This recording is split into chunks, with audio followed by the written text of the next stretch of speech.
Welcome to Arunodaya channel. S L ಭೈರಪ್ಪನವರ ನಿರಾಕರಣ ಕೃತಿಯ ಎಪಿಸೋಡ್ 8ಕ್ಕೆ ಸ್ವಾಗತ. ಎರಡು ಕಿವಿಗಳ ಬಿಳಿಯ ಓಲೆ, ಮೂಗಿಗೆ ಬಿಳಿಯ ಮೂಗ್ಬಟ್ಟು, ಹಣೆಯ ಮೇಲೆ ಅಡ್ಡ ಕುಂಕುಮ, ಕಾಲು ಬೆರಳಿಗೆ ಎರಡೆರಡು ಬೆಳ್ಳಿಯ ಕಾಲುಂಗರ. ಅವಳನ್ನು ನೋಡಿಲ್ಲವೆಂದು ಹೇಳುವುದು ಹೇಗೆ? 1 ತಿಂಗಳು ಅವಳ ಮನೆಯಲ್ಲೇ ಇದ್ದು ಈಗ ಹೆಣ್ಣು ನೋಡುವುದಕ್ಕೆಂದು ಮತ್ತೆ ಅಲ್ಲಿಗೆ ಹೋಗುವುದು ಸರಿಯಲ್ಲ ಅನ್ನಿಸಿತು. ಅದುವರೆಗೂ ರಸವನ್ನು ಬಾಯಲಿಟ್ಟು ತುಟಿಗಳ ಮುಚ್ಚಿಕೊಂಡು ರಾಮಕೃಷ್ಣ ಬಚ್ಚಲು ಮನೆಗೆ ಹೋಗಿ ಉಗುಳಿ ಬಂದು ಏನು ಹೇಳ್ತೀರಿ ಎಂದ. ಮತ್ತೆ ಕೇಳಿದ. ನರಹರಿ ನಿಮ್ಮಿಷ್ಟ ಎಂದು ಬಿಟ್ಟ. ರಾಮಕೃಷ್ಣನಿಗೆ ಸಂತೋಷವಾಯಿತು. ಆದರೂ ಇವತ್ತು ಮತ್ತೆ ಯೋಚನೆ ಮಾಡಿ ಆಗುವವನ ಸಂಪೂರ್ಣ ನಿಶ್ಚಯದಿಂದ ಮದುವೆ ಆಗಬೇಕು. ಪೂರ್ಣ ಜವಾಬ್ದಾರಿ ನಿಮ್ಮದು. ನಾಳೆ ಫೋನ್ನಲ್ಲಿ ಮಾತಾಡಿ, ನಾನೇ ಬರೋಕ್ಕೆ ಆಗೋಲ್ಲ, ಕನ್ಫರ್ಮ್ ಮಾಡಿ ಎಂದು ಹೇಳಿ ಸಕಲ ಹೊಣೆಯನ್ನು ಅವನ ತಲೆಯ ಮೇಲೆ ಹಾಕಿ ಹೊರಟು ಹೋದ. ನರಹರಿ ಮತ್ತೆ ರಾತ್ರಿಯೆಲ್ಲ ಯೋಚಿಸಿ, ಆದರೆ ಬೇರೆ ಯಾವ ತೀರ್ಮಾನ ಮಾಡುವುದು ಅವನ ಕೈಯಲ್ಲಿ ಸಾಧ್ಯವಾಗಲಿಲ್ಲ. ಮದುವೆಯಾದ 5 ವರ್ಷದಲ್ಲಿ ಎಷ್ಟೊಂದು ಘಟನೆಗಳು ನಡೆದು ಹೋದವು. ಭವಾನಿ, ವಿಜಯ ಹುಟ್ಟಿದರು. ರಸ್ತೆ ದಾಟುವಾಗ ಮಿಲಿಟರಿ ಟ್ರಕ್ಕಿಗೆ ಸಿಕ್ಕಿ ರಾಮಕೃಷ್ಣ ಸತ್ತು ಹೋದ. ಬಸುರಿಯಾದ ಲಲಿತಾ ಹೆರಿಗೆಗೆ ಊರಿಗೆ ಹೋಗಿ ಗಣೇಶನನ್ನು ಹೆತ್ತು 2 ಗಂಟೆಯಲ್ಲಿ ತೀರಿಕೊಂಡಳು. 4 ವರ್ಷದ ಭವಾನಿ, 2 ವರ್ಷದ ವಿಜಯ ಮತ್ತು ಹಸುಗೂಸು ಗಣೇಶರ ಅಜ್ಜಿ ಮತ್ತು ಚಿಕ್ಕಮ್ಮ ವೈದೇಹಿಯರ ಪಾಲನೆಗೆ ಒಳಗಾದರು. ಅವರನ್ನು ಕರೆದು ತಂದು ತಾನು ಮಾಡುವುದಾದರೂ ಏನು? ಮಗ ಸತ್ತ 1 ವರ್ಷದಲ್ಲಿಯೇ ಹಿರಿಯ ಮಗಳು ಸತ್ತು ಹೋದಳು. ಆದರೂ ಅವರ ದುಃಖವನ್ನು ಹೊತ್ತು ಮೊಮ್ಮಕ್ಕಳನ್ನು ಸಾಕಲು ನಿಂತಿದ್ದಾರೆ. ತಾನೇ ಒಂದು ದಿನ ಊರಿಗೆ ಬಂದು ಅತ್ತೆಗೆ ಹೇಳಿದ, ಅಮ್ಮ, ಈಗ ನನಗೆ 180 ಸಂಬಳ ಬರುತ್ತಿದೆ. 25 ಮನೆಗೆ ಬಾಡಿಗೆ ಕಟ್ಟುತ್ತೇನೆ. ಇನ್ನು 55 ನನ್ನ ಜೀವನಕ್ಕೆ ಸಾಕು. ತಿಂಗಳಿಗೆ 100 ರೂಪಾಯಿ ನಿಮಗೆ ಕಳಿಸುತ್ತೇನೆ. ನಿಮ್ಮ ಮೊಮ್ಮಕ್ಕಳನ್ನು ನೀವೇ ಸಾಕಬೇಕು. ನಾನು ಮೊದಲು ಸನ್ಯಾಸಿಯಾಗಿದ್ದೆ, ಈಗ ಸನ್ಯಾಸಿಯೇ ಆಗಿರ್ತೀನಿ. ಈ ಸುತ್ತಿನಲ್ಲಿ ಎಲ್ಲಾದರೂ ಗಂಡು ಹುಡುಕಿ ವೈದೇಹಿಯ ಮದುವೆ ಮಾಡಿಬಿಡಿ. ರಾಮಕೃಷ್ಣನ ಪ್ರಾವಿಡೆಂಟ್ ಫಂಡ್ ಹಾಗೂ 1,000 ನಿಮ್ಮ ಹತ್ತಿರವೇ ಇದೆ. ಮದುವೆಗೆ ಮೊದಲು ನರಹರಿ ಒಂಟಿತನಕ್ಕೆ ಹೊಂದಿಕೊಂಡೇ ಇದ್ದ. ಅದು ತನ್ನ ವ್ಯಕ್ತಿತ್ವದ ಸಹಜ ಸ್ಥಿತಿ ಎಂಬ ಮಟ್ಟಿಗೆ ಜೀವಿಸುತ್ತಿದ್ದ. ಆದರೆ ಲಲಿತಾ ಹೇಗೆ ತನ್ನ ಜೀವನದಲ್ಲಿ ಪ್ರವೇಶಿಸಿದಳು, ಅದೆಲ್ಲ ಅಡಕಿ ಹೋಗಿದ್ದ. ಒಮ್ಮಿಂದೊಮ್ಮೆಲೆ ತನ್ನ ಸಂಬಂಧವು ತೀರಾ ಹಿಂದಿನದು, ಆಳವಾದುದು ಎಂದು ಮನವರಿಕೆ ಮಾಡಿಕೊಟ್ಟಳು. ಅವನಿಗೆ ತಿಳಿಯಲಿಲ್ಲ. ಒಂದು ವಯಸ್ಸಿನಲ್ಲಿ ಪ್ರತಿಯೊಬ್ಬನಿಗೂ ಉಂಟಾಗುವ ದೌರ್ಬಲ್ಯದ ಫಲ ಎಂಬ ಯೋಚನೆ ಆಗಾಗ ಬರುತ್ತಿತ್ತು. ಅದೆಂತಹ ದೌರ್ಬಲ್ಯ? ಅವಳನ್ನು ಮದುವೆಯಾಗಲು ತಾನು ನಿಶ್ಚಯಿಸಿದಾಗ ಕಾಮದ ಆಕರ್ಷಣೆಯಿಂದ ಸ್ವಲ್ಪವೂ ಪ್ರಭಾವಿತನಾಗಿರಲಿಲ್ಲ. ಅವಳಿಂದ ಸತ್ತ ತಾಯಿಯ ನೆನಪಿಂದ ಅವಳ ಆಕರ್ಷಣೆ ಹೆಚ್ಚಿತು. ಇದು ಗಂಡು ಹೆಣ್ಣಿನ ಆಕರ್ಷಣೆಯ ಒಂದು ಸ್ವರೂಪವೇ. ಆದರೆ ದೌರ್ಬಲ್ಯದ ರೂಪವೇನು?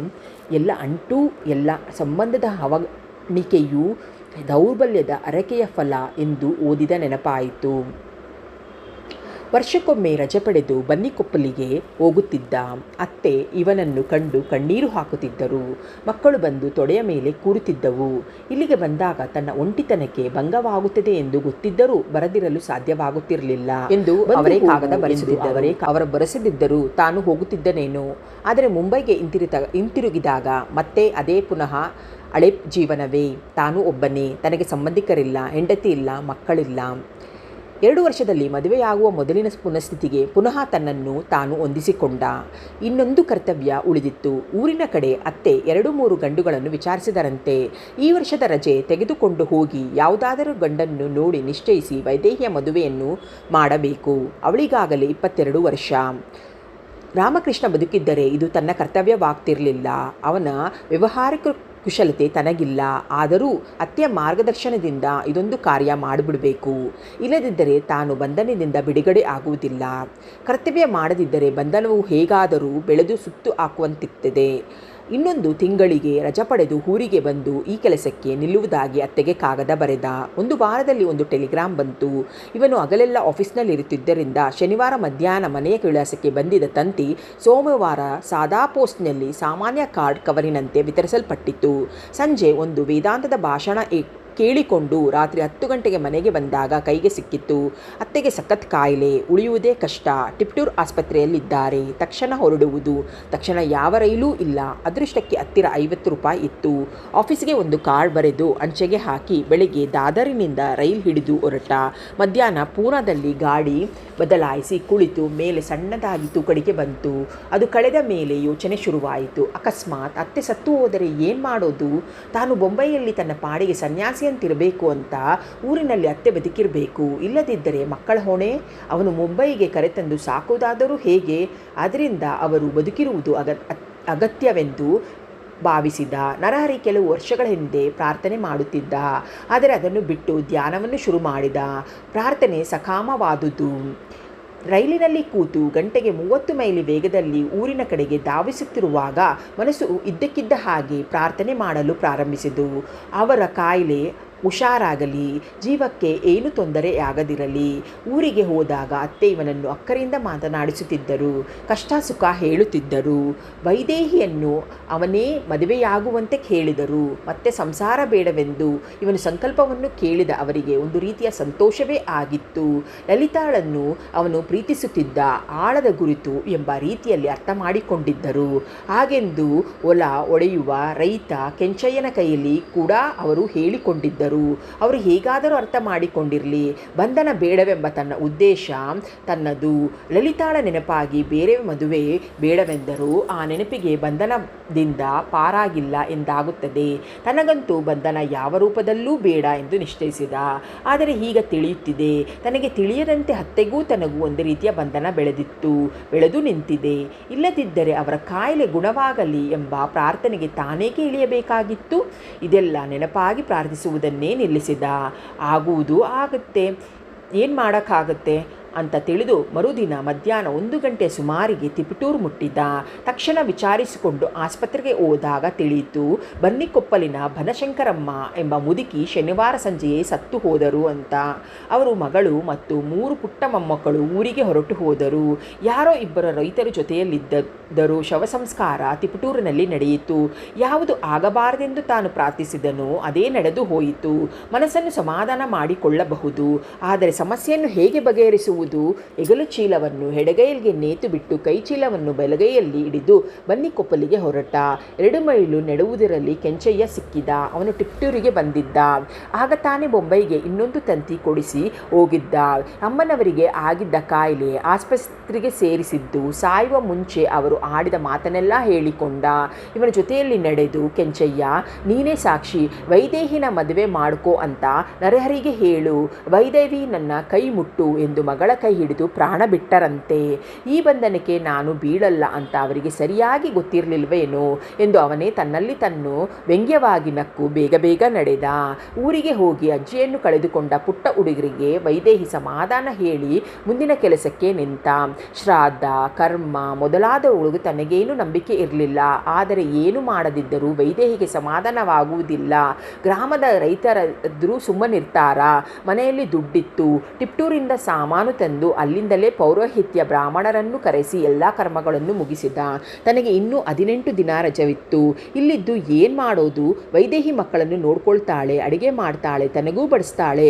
ಅವಳು ಮೊದಲು ನನ್ನ ಕೈಯಲ್ಲಿ ಹೆಚ್ಚು ಮಾತನಾಡ್ತಿರ್ಲ, ಈಗಂತೂ ಮೂಕಿಯಾಗಿ ಬಿಟ್ಟಿದ್ದಾಳೆ.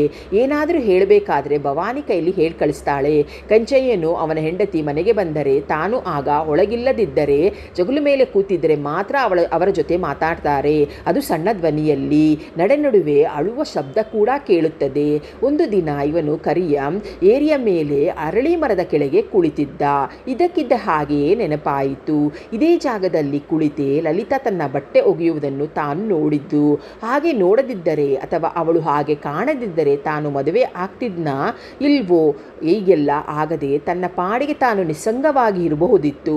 ಒಟ್ಟಿನಲ್ಲಿ ರಾಮಕೃಷ್ಣನ ಪರಿಚಯವೇ ಆಗದಿದ್ದರೆ, ಈ ಹೊಗೆಸೊಪ್ಪು ಹಾಕಿಕೊಳ್ಳುವ ಅಭ್ಯಾಸವೂ ಆಗದಿದ್ದರೆ ಎಲ್ಲ ಸರಿ ಹೋಗ್ತಿತ್ತು. ತನಗೆ ಹೊಗೆಸೊಪ್ಪಿನ ಚಟ ಕಲಿಸಿದವನೇ ಅವನೇ. ಅದರ ಮೇಲೆ ಅವನು ಹೇಳಿದ ಕಥೆಯೂ ನೆನಪಾಯಿತು. ತಾನು ಇದನ್ನು ಬಿಟ್ಟು ಬಿಡಬೇಕು ಎಂಬ ಯೋಚನೆ ಬಂತು. ಬೊಂಬೈಯಲ್ಲಿ ಬಿಡುವುದು ಕಷ್ಟ, ಅದಿಲ್ಲದಿದ್ದರೆ ಟೈಪ್ ಮಾಡೋದಕ್ಕೆ ಆಗುವುದಿಲ್ಲ, ಓದಿದ್ದು ಅರ್ಥವಾಗೋಲ್ಲ, ಬಿಟ್ಟರೆ ಇಲ್ಲೇ ಬಿಡಬೇಕು. ಯಾಗೋ ಇನ್ನೂ 16-17 ದಿನ ಇಲ್ಲೇ ಇರ್ತೀನಿ, ಅಷ್ಟರಲ್ಲಿ ಇದರ ಹಿಡಿತವನ್ನು ತಪ್ಪಿಸಿಕೊಳ್ಳಬೇಕು ಎಂಬ ನಿಶ್ಚಯ ಇದ್ದಕ್ಕಿದ್ದ ಹಾಗೆ ಮನಸ್ಸಿನಲ್ಲಿ ಬಂತು. ಅದನ್ನು ಹಾಕಿಕೊಳ್ಳುವುದಕ್ಕೆ ಒಂದು ಸಣ್ಣ ಲೆದರ್ ಪರ್ಸಿನಂತೆ ಜೇಬಿನಲ್ಲಿಟ್ಟುಕೊಂಡಿದ್ದರೆ ಕನ್ನಡಕದಿಂದ ಪೆಟ್ಟಿಗೆಯಿಂದ ಅಂತೆ ಕಾಣುವ ಅದರಲ್ಲಿ 8-10 ಎಲೆ, ಸ್ವಲ್ಪ ಅಡಿಕೆ, ಪುಟ್ಟ ಸುಣ್ಣಕಾಯಿ ಮತ್ತು ಹೊಗೆಸೊಪ್ಪಿನ ಪುಡಿಯು ಒಂದು ಕಾನೆ ಇತ್ತು. ತನ್ನ ಲಲಿತಾಳ ಮದುವೆಯಲ್ಲಿ ರಾಮಕೃಷ್ಣನೇ ಅದನ್ನು ಕೊಟ್ಟಿದ್ದು. ಇದಕ್ಕಿದ್ದ ಹಾಗೆಯೇ ಅದನ್ನು ಜೇಬಿನಿಂದ ತೆಗೆದು ಕೆರೆಯ ನೀರಿನೊಳಗೆ ಎಸೆದು ಬಿಟ್ಟ. ಬಾಯಿಯಲ್ಲಿ ಆಗ ತಾನೇ ಕೆಂಪು ರಸ ಜಿನುಗುತ್ತಿದ್ದ ಪುಡಿಯ ಮೇಲೆ ಗಮನ ಹೋಯಿತು. ಮೇಲೆ ಎದ್ದು ಏರಿಯ ಬದುವಿನಲ್ಲಿ ಹುಲ್ಲಿನ ಮೇಲೆ ನೆಲ್ಲವನ್ನು ಉಗಿಳಿದ. ನೀರಿನಲ್ಲಿ ಇಳಿದು ಚೆನ್ನಾಗಿ ಬಾಯಿ ಮುಕ್ಕಳಿಸಿಕೊಂಡು ಬಂದ. ಎಲ್ಲ ಕಡೆಯೂ ಇಳಿಯಲಾಗುತ್ತಿರಲಿಲ್ಲ. 10-15 ಹೆಜ್ಜೆ ಮುಂದೆ ನಡೆದು ಬಟ್ಟೆ ಒಗೆಯುವ ಕಲ್ಲು ಹಾಕಿದ ಕಡೆ ಇಳಿದು ಕಲ್ಲಿನ ಮೇಲೆ ಕುಳಿತು ಬಲಶಾರಿಯಲ್ಲಿ ನೀರು ಮೊಗೆದು 3 ಬಾರಿ ಚೆನ್ನಾಗಿ ಬಾಯಿ ಮುಕ್ಕಳಿಸಿ ನಂತರ ಕಾಲನ್ನು ನೀರಿಗೆ ಇಳಿಬಿಟ್ಟು ಅದೇ ಕಲ್ಲಿನ ಮೇಲೆ ಕುಳಿತ. ಕಲಕಿದ್ದ ನೀರು ಸ್ವಲ್ಪ ಹೊತ್ತಿನಲ್ಲಿ ಶಾಂತವಾಯಿತು. ಅನಂತರ ತನ್ನ ಬಿಂಬವನ್ನು ನೀರಿನಲ್ಲಿ ಕಾಣತೊಡಗಿದ. ಸ್ವಲ್ಪ ಹೊತ್ತು ಅದನ್ನೇ ನೋಡಿಕೊಳ್ಳುತ್ತಿದ್ದ. ತನಗೀಗ 35 ವರ್ಷ. ವಯಸ್ಸಾದಕ್ಕೆ ಖೇದವಿಲ್ಲ. ಆದರೆ ತಾನು ಯಾವ ಅಂಟಿಗೂ ಸಿಕ್ಕದೆ ಮದುವೆಯೇ ಆಗದೆ ಮೊದಲಿನಂತೆ ಇದ್ದರೆ ಚೆನ್ನಾಗಿತ್ತು. ರಾಮಕೃಷ್ಣನ ಪರಿಚಯವಾಗಬಾರದಿತ್ತು. ಅವನಿಗೆ ವೇದಾಂತದಲ್ಲಿ ಆಸಕ್ತಿ ಇದ್ದುದರಿಂದಲೇ ಪರಿಚಯವಾದದ್ದು. ವೇದಾಂತವೇ ಹೀಗೆ ತನ್ನ ವಿರುದ್ಧ ಸಂಚು ಬಗೆಯಿತೆ ಎಂದುಕೊಂಡ. ಇದೇ ಕಲ್ಲಿನ ಮೇಲೆ ತಾನೇ ಲಲಿತಾ ತನ್ನ ಪಂಚೆಯನ್ನು ಒಗೆಯುತ್ತಿದ್ದುದು ಎಂದು ನೆನಪಾಯಿತು. ಅಲ್ಲಿ ಕುಳಿತಿರುವುದು ಬೇಡವೆನಿಸಿ ಮೇಲೆ ಎದ್ದ. ಏರಿಯನ್ನು ಹತ್ತಿದ. ಅಷ್ಟರಲ್ಲಿ ಕೆಂಚಯ್ಯ ಆ ಕಡೆಗೆ ಬರುತ್ತಿದ್ದ. ಹತ್ತಿರ ಬಂದು ಕೆಂಚಯ್ಯ ಆ ಕಡೆನೇ ಬರುತ್ತಿದ್ದ. ನಿಮ್ಮ ಮನೆ ಹತ್ರ ಹೋಗಿದ್ದೆ, ಅಲ್ಲಿ ನೀವಿರಲಿಲ್ಲ ಅಂತ ತಿಳಿತು. ಅದಕ್ಕಾಗಿ ನಿಮ್ಮ ನೋಡೋಣ ಅಂತಲೇ ಬಂದೆ. ನಿಮ್ಮ ಹತ್ರ ಮಾತಾಡಬೇಕಿತ್ತು. ಆಯಿತು ನಡೀರಿ ಅಂತ ಹೇಳಿದರು ನರಹರಿ. ಇಬ್ಬರು ಮೊದಲಿದ್ದ ಜಾಗಕ್ಕೆ ಬಂದರು. ಏನು ಮಾಡ್ತೀರಾ ಅಂತ ಕೇಳಿದರು ಕೆಂಚಯ್ಯ. ಯಾವುದರ ವಿಷಯ ಬಗ್ಗೆ? ಪುಟ್ಟಮ್ಮವರ ವಿಷಯ ಬಗ್ಗೆ. ಅಮ್ಮವ್ರು ಹೇಳಿದರು 3 ಕಡೆ ಗಂಡಿತ್ತು ಅಂತ. ನಾನೇ ಹೋಗಿ ವಿಚಾರಿಸ್ಕೊಂಡು ಬರ್ತೀನಿ. ಅದೆಲ್ಲ ನೀವೇ ಮಾಡ್ಕೊಳ್ಳಿ ಅವ್ರನ್ನ ಅಂತ. ನಿಂಗೆ ಗೊತ್ತೇ ಇಲ್ಲ ಕೆಂಚಯ್ಯ, ಈ ಜನ್ಮದಲ್ಲಿ ಅಲ್ಲ ಯಾವ ಜನ್ಮದಲ್ಲೂ ನನಗೆ ಮದುವೆ ಬೇಡ ಅಂತ. ಹಾಗಾದರೆ ಹುಡುಗರ ವಿಷಯ ಏನು ಮಾಡ್ತೀರಾ? ಅವನು ವಾಸ್ತವವಾಗಿ ವಿಷಯ ಯೋಚಿಸಲೇ ಇರಲಿಲ್ಲ. ಆದರೂ ತಕ್ಷಣ ಹೇಳಿದ, ಸಾಕ್ತೀರಾ? ಹೆಂಗೆ ಸಾಕ್ತೀರಾ? ನೀವು ಆಫೀಸ್ಗೆ ಹೋದರೆ ಯಾರು ನೋಡ್ಕೋತಾರೆ? ಈ ಮಾರ್ಗವನ್ನು ಅವನು ಯೋಚಿಸೇ ಇರಲಿಲ್ಲ. ಸುರಂಗ ಮಾರ್ಗಗಳೆಲ್ಲ ಮೊದಲು ನಾಶಪಡಿಸಿ ಅನಂತರ ಕೋಣೆಗೆ ದಾಳಿ ಮಾಡಿದಂತೆ ಆಗಿತ್ತು ಕೆಂಚಯ್ಯನ ಮಾತು. ಇದಕ್ಕೆ ಉಪಾಯವೇನು ಎಂದು ನರಹರಿ ಯೋಚಿಸಲು ಪ್ರಾರಂಭಿಸಿದ. ಕೆಂಚಯ್ಯನೇ ಹೇಳಿದ, ಇದೆಲ್ಲ ಯೋಚನೆ ಮಾಡಿಯೇ ದೊಡ್ಡಮ್ಮವರು ಸಾಯೋ ಮೊದಲು ನನ್ನ ಕೂಟೆ ಹೇಳಿದರು, ಪುಟ್ಟಮ್ಮವ್ರನ್ನ ನೀವೇ ಮದುವೆ ಆಗಲಿ ಅಂತ. ಪರಿಸ್ಥಿತಿಯನ್ನು ಕುರಿತು ನರಹರಿ ಗಂಭೀರವಾಗಿ ಯೋಚಿಸಲು ಪ್ರಾರಂಭಿಸಿದ. ಏನೂ ಅರ್ಥವಾಗಲಿಲ್ಲ. ಮಾರ್ಗ ಕೂಡ ಕಾಣಲಿಲ್ಲ. ತಲೆಗೆ ಮಂಕು ಹಿಡಿದಂತೆ ಆಗಿತ್ತು. ತಕ್ಷಣ ಅರ್ಥವಾಯಿತು. ಗೆಸೊಪ್ಪಾದರೂ ಇದ್ದಿದ್ರೆ ಸ್ಪಷ್ಟವಾಗಿ ಯೋಚಿಸಬಹುದಿತ್ತು. ಆದರೆ ಈಗ ಸ್ವಲ್ಪ ಹೊತ್ತಿನ ಮುಂಚೆ ಅದನ್ನು ತ್ಯಜಿಸಿ ತಾನೇ ನೀರಿಗೆ ಎಸೆದಿದ್ದು. ಇರಲಿ, ನಾಳೆ ಹೇಳ್ತೀನಿ ಎಂದ. ಕೆಂಚಯ್ಯನೋ ಎದ್ದು ಹೋದ. ಆದರೆ ನರಹರಿಯ ತಲೆ ಮೇಲೆ ಮಾತ್ರ ಕೆಲಸ ಮಾಡಲಿಲ್ಲ. ಪರಿಹಾರ ಕಂಡುಹಿಡಿದರೆ ಬೇಡ, ಪರಿಸ್ಥಿತಿಯನ್ನು ಅರ್ಥ ಮಾಡಿಕೊಳ್ಳಲೂ ಕೂಡ ಆಗಲಿಲ್ಲ. ಎದ್ದು ಮನೆಗೆ ಹೋದ. ವೈದೇಹಿ ತನಗಾಗಿಯೇ ಕಾಯುತ್ತಿರುವಂತೆ ಕಾಣಿತು. ಮಕ್ಕಳ ಊಟವಾಗಿತ್ತು. ಮೌನವಾಗಿ ಸೇರಿದಷ್ಟು ಊಟ ಮಾಡಿದ. ಜಗ್ಗಲ ಮೇಲೆ ಚಾಪೆ ಹಾಸಿಕೊಂಡು ಮಲಗಿದ. ನಿದ್ದೆಯೂ ಬಾರದು, ಬುದ್ಧಿಯೂ ಮಂಕು ಹೋಗಿತ್ತು. ಇತ್ತಲಲ್ಲಿ ಆಡುತ್ತಿದ್ದ ಗಣೇಶ ಒಳಗೆ ಬಂದು ವೈದೇಹಿಯ ಕೆಲಸಕ್ಕೆ ಅಡ್ಡಿ ಮಾಡುತ್ತಿದ್ದ. ಅವಳು ಜಗುಲ ಮೇಲೆ ಅಣ್ಣ ಇದ್ದಾರೆ, ಅವರ ಜೊತೆ ಹೋಗಿ ಮಲ್ಕೋ ಎಂದು ಮೆಲ್ಲನೆ ಹೇಳಿದುದು ಕೇಳಿಸಿತು. 2 ವರ್ಷದ ಮಗು ಹೊರಗೆ ಬಂದು ಕೈ ನೀಡಿತು. ಅವನೇ ಜಗುಲಿಯ ಮೇಲಕ್ಕೆ ಎತ್ತಿಸಿಕೊಂಡ. ಅದು ಸ್ವಲ್ಪ ಹೊತ್ತು ಹೊರಳಾಡಿ ಏನೇನೋ ಹರಟುತ್ತಿತ್ತು. ನಿದ್ದೆ ಮಾಡಿತು. ನಿದ್ದೆಯಲ್ಲಿ ತನ್ನ ಬಲಗಾಲನ್ನು ತೆಗೆದು ಅವನ ಹೊಟ್ಟೆಯ ಮೇಲೆ ಹಾಕಿಕೊಂಡಿತು. ಸ್ವಲ್ಪ ಹೊತ್ತಿನಿಗೆ ನರಹರಿ ಮೇಲೆ ಎದ್ದ. ತಾನೇ ಕೆಂಚಯ್ಯ ಮನೆಗೆ ಹೋಗಿ ಅವನ ಹತ್ತಿರ ಒಂದು ಎಲೆ, ಒಂದು ಮುರುಕು ಹೊಗೆ ಸೊಪ್ಪು ಇಸ್ಕೊಂಡು ಬಂದು ಮನಸ್ಸು ಯೋಚಿಸಲು ಪ್ರಾರಂಭಿಸಿತು. ಕೆಂಚಯ್ಯ ಹೇಳಿದ, ಈ ಹಳ್ಳಿಯಾಗೆ ಪುಟ್ಟಮ್ಮನ್ನು ಒಬ್ಬರೇ ಬಿಟ್ಟು ಹೋಗಬೇಡಿ ಅಂತ. ಸರಿ ಆಯಿತು, ಪುಟ್ಟಮ್ಮರನ್ನು ಕರ್ಕೊಂಡು ಹೋಗ್ತೀನಿ. ಅಲ್ಲಿ ಹೋಗಿ ಏನು ಮಾಡಬೇಕು ಅಂತ ಯೋಚನೆ ಮಾಡ್ತೀನಿ ಅಂತೂ ಹೇಳಿದ್ದ. ಸಂಜೆ ತನಕ ಯೋಚಿಸಿದ ಮೇಲೆ ಅವನು ಹೇಳಿದ್ದೇ ಸರಿ ಎನಿಸಿತು. ಆದರೆ ಮದುವೆ ಆಗುವುದು ಮಾತ್ರ ಬೇಡವೆನ್ನಿಸಿತು. ಕೆಂಚಯ್ಯ ಹೇಳಿದೆ, ಹಂಗಾದರೆ ಮದುವೆಯನ್ನು ಬೊಂಬಾಯಲ್ಲೇ ಇಟ್ಕೊಳ್ಳಿ. ಅವನ ಎದುರಿಗೆ ಇಲ್ಲವೆನ್ನುವಂತ ಇರಲಿಲ್ಲ. ಆದರೆ ಮನಸ್ಸು ಮಾತ್ರ ಅದಕ್ಕೆ ಸಿದ್ಧವಿರಲಿಲ್ಲ. ಅಲ್ಲಿಗೆ ಹೋದ ಮೇಲೆ ಯಾಗೋ ಆಗುತ್ತೆ ಬಿಡು ಎಂದು ತೇಲಿಕೆ ಉತ್ತರ ನೀಡಿ ಆಯಿತು ಬಿಡಿ ಅಂತ ಹೇಳಿ ಹೊರಟು ಹೋದ.